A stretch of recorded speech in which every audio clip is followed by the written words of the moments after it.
നമസ്കാരം. വലിയൊരു ദുരന്തത്തിനാണ് വയനാട് സാക്ഷിയായിരിക്കുന്നത്. ഉരുൾപൊട്ടലിന്റെ ഭീതിയിൽ നിന്ന് ആരും തന്നെ മുക്തരായിട്ടില്ല. ഓരോ നിമിഷവും ഞെട്ടിക്കുന്ന വാർത്തകളാണ് കേട്ടുകൊണ്ടിരിക്കുന്നത്. രക്ഷാപ്രവർത്തനം തുടർന്നുകൊണ്ടിരിക്കുകയാണ്. മുണ്ടക്കൈയുടെ പല ഭാഗങ്ങളിലേക്കും രക്ഷാപ്രവർത്തകർക്ക് ഒന്നെത്താൻ പോലും സാധിക്കുന്നില്ല. അക്കരെ നിന്ന് ജീവന് വേണ്ടി കരയുമ്പോഴും കുത്തിയൊലിക്കുന്ന പുഴ കടന്നു പോകാൻ പറ്റാതെ വേദനയോടെ നിൽക്കേണ്ട നിസ്സഹായ അവസ്ഥയാണ് പലർക്കുമുള്ളത്. താൽക്കാലിക പാലം നിർമ്മിച്ച രക്ഷാപ്രവർത്തനം വേഗത്തിലാക്കാനുള്ള ശ്രമമാണ് ഇപ്പോൾ നടന്നുകൊണ്ടിരിക്കുന്നത്. അതുപോലെ തന്നെ വളരെ ചുരുങ്ങിയ നിമിഷങ്ങൾ മാത്രമാണ് രക്ഷാപ്രവർത്തനം മുന്നിൽ ഇന്നത്തെ ദിവസമുള്ളത്. വളരെ വേഗത്തിലായിരിക്കും ഇരുട്ട് പടരുന്നത്. ഇന്നത്തെ ദിവസം അവസാനിക്കുന്ന ഏതാനും മണിക്കൂറുകൾ മാത്രമേ ബാക്കിയുള്ളൂ. അതുകൊണ്ട് തന്നെ ശക്തമായ ഒരു രക്ഷാപ്രവർത്തനങ്ങളാണ് ഇപ്പോൾ ചടുലമായ രീതിയിലാണ് ഇപ്പോൾ മുന്നോട്ട് പോയിക്കൊണ്ടിരിക്കുന്നത്.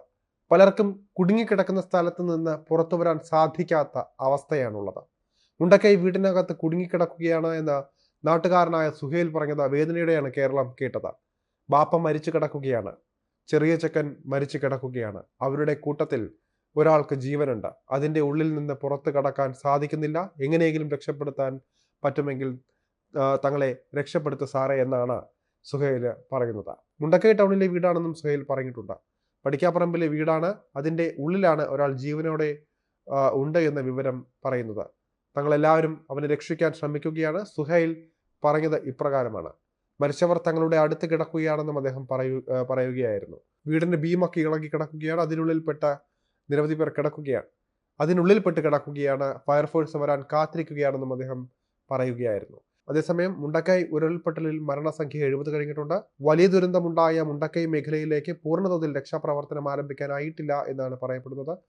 NDRFന്റെ 5 പേരടങ്ങുന്ന ചെറു സംഘത്തിന് മാത്രമാണ് ഇതുവരെ മുണ്ടക്കൈയിൽ എത്താൻ സാധിച്ചിരുന്നത്. ചുരൽപ്പുഴയ്ക്ക് അപ്പുറത്ത് കുടുങ്ങിക്കിടക്കുന്നവർക്ക് സംഘം ഭക്ഷണം എത്തിച്ചു നൽകിയിട്ടുണ്ട്. പുഴയുടെ കുറുകെ കെട്ടിയ വടത്തിലൂടെയാണ് ഉദ്യോഗസ്ഥർ പുഴ കടന്ന് അക്കരെ എത്തിയത്. ഇവിടുത്തെ ദുരന്തത്തിന്റെ വ്യാപ്തി ഇതുവരെ പുറത്തു വന്നിട്ടില്ല. നിലവിൽ ചൂരൽമല കേന്ദ്രീകരിച്ചാണ് രക്ഷാപ്രവർത്തനം പുരോഗമിച്ചുകൊണ്ടിരിക്കുന്നത്. രക്ഷാപ്രവർത്തനത്തിനായി ഏഴിമലയിൽ നിന്ന് നാവികസേന സംഘം എത്തിക്കൊണ്ടിരിക്കുകയാണ്. നേവിയുടെ റിവർ ക്രോസിംഗ് ടീമിന്റെ സഹായമാണ് അഭ്യർത്ഥിച്ചത്. ഏഴിമല നാവിക അക്കാദമിയിലെ നേവിയുടെ സംഘം വയനാട്ടിലേക്ക് ഉടനെ തന്നെ എത്തുമെന്നാണ് പ്രതീക്ഷിക്കുന്നത്. മുഖ്യമന്ത്രിയും ഇതാണ് പറഞ്ഞത്. ഇന്ന് പുലർച്ചെയോടെയാണ് വയനാട് ഉരുൾപൊട്ടൽ ഉണ്ടായത്. നിരവധി പേർക്ക് പരിക്കും പറ്റിയിട്ടുണ്ട്.